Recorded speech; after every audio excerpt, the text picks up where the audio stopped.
Ce grand débat, selon donc notre sondage, il y a quand même une participation, une mobilisation mesurée, mais 47%, ce n'est pas une valeur à sous-estimer.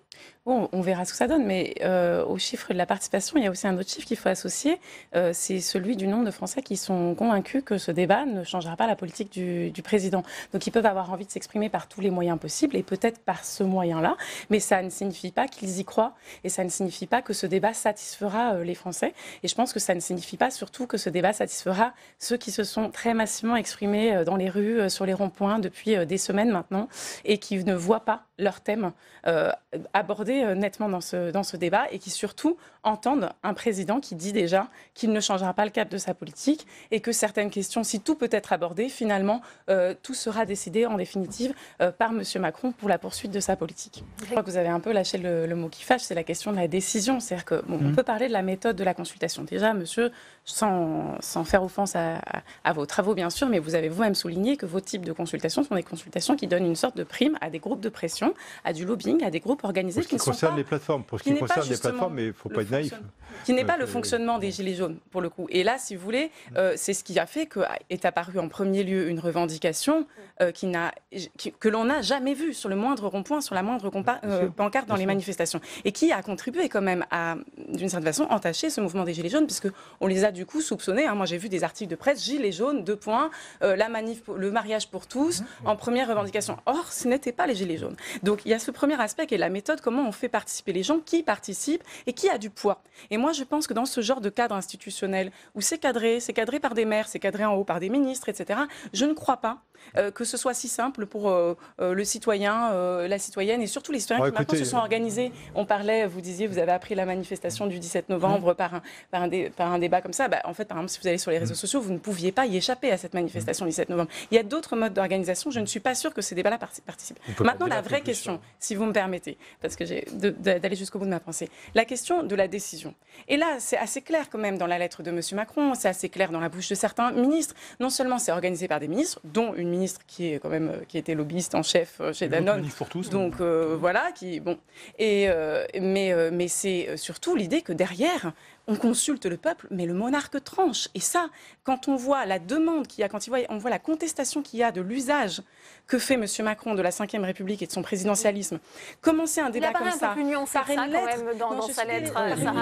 Jamais il utilise le mot tranché, jamais il utilise alors attendez, ce vocabulaire lexical, c'est quand même incroyable. Il y aura peut-être des points d'accord qui vont émerger. Qui pose des questions. Alors moi, c'est peut-être une déformation professionnelle, je suis prof de français. J'apprends à mes élèves la différence entre des questions ouvertes et des questions rhétoriques. Et mes élèves, ils reconnaîtraient dans cette lettre de M. Macron, beaucoup de questions qui sont des questions rhétoriques, des questions orientées. Par exemple, sur la fiscalité, oui, il y a une demande de justice fiscale dans le pays, mais où y a-t-il une demande?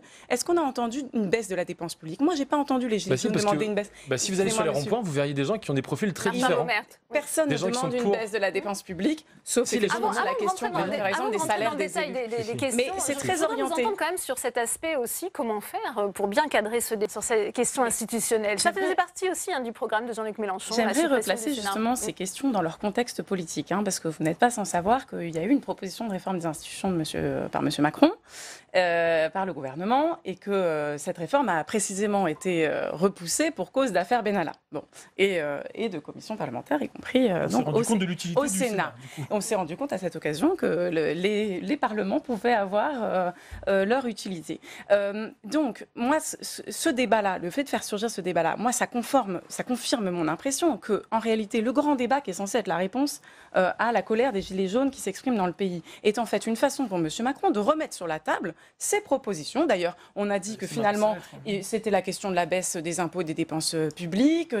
Et quelque part là, il remet ses recettes. Et ça, une de ses recettes, c'est moins de parlementarisme et plus de présidentialisme. Alors, ce n'est pas pour rien qu'on a beaucoup entendu dans le pays.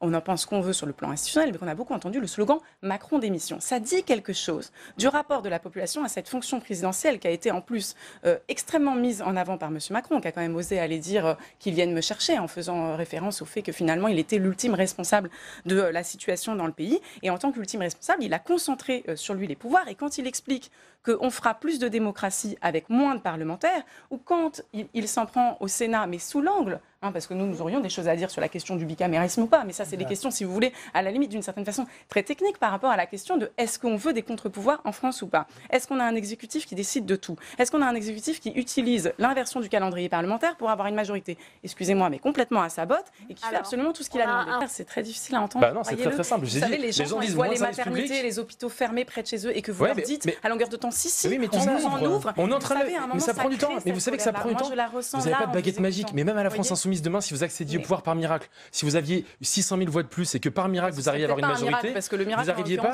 du jour au lendemain, vous n'arriveriez pas à résoudre tous ces problèmes-là parce que c'est pas en une seconde. Ça prend du temps, monsieur les élus là le savent. Ça prend du temps. On a entendu monsieur Macron dire les Français sont impatients. Sur la représentativité des élus et des gens aujourd'hui qu'on pourrait mettre en place. Moi, je suis pour, par exemple, qu'on parle un morceau peut-être d'initiative citoyenne, comme c'est le cas au Parlement européen, pour mettre des sujets qui viennent du terrain des citoyens à l'agenda du gouvernement ou du Parlement.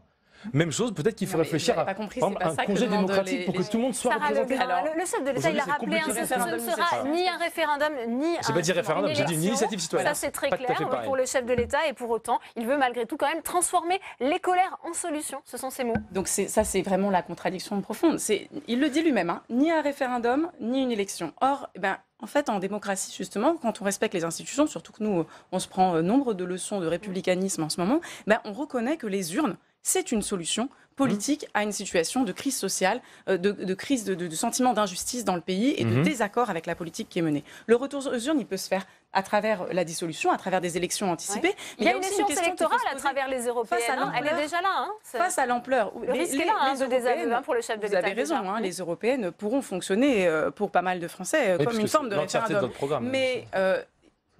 non, parce que précisément, ce qu'on montre, c'est que... Le problème, c'est que l'Europe est aussi très éloignée des attentes et du quotidien. Si je peux terminer, je ne suis pas sûr que ce soit la bonne solution, les Européennes. L'ampleur de ce qui est remis en cause, justement en termes d'intervention populaire, justifierait même de se poser la question d'une constituante. C'est-à-dire d'un moment où le peuple réécrit entièrement les règles du jeu. Et d'une certaine façon, c'est ce qui commence à avoir lieu à travers, justement, les nombreuses doléances, pas forcément les doléances qui sont là, organisées par le grand débat, mais qui se sont déjà exprimées, qui commencent à se lister dans l'ensemble des assemblées générales des Gilets jaunes, etc. Vous avez vu ces listes? Oui, et précisément, quand vous parlez d'intervention populaire, j'ai vu que vous aviez retiré intervention citoyenne, vous avez retiré référendum. Alors c'est initiative citoyenne, parce que c'est le mot du Parlement européen. Parce que parfois vous retirez citoyen. Un coup on entend référendum à questions multiples, là on a gardé citoyen. Un coup on entend initiative citoyenne. Mais ce que demandent là les gens, c'est quelque chose. Il faut pas leur mentir, faut pas faire semblant d'entendre. Et puis le président dit j'ai la ferme volonté de tirer toutes les conclusions. On peut s'attendre quand même à des traductions législatives.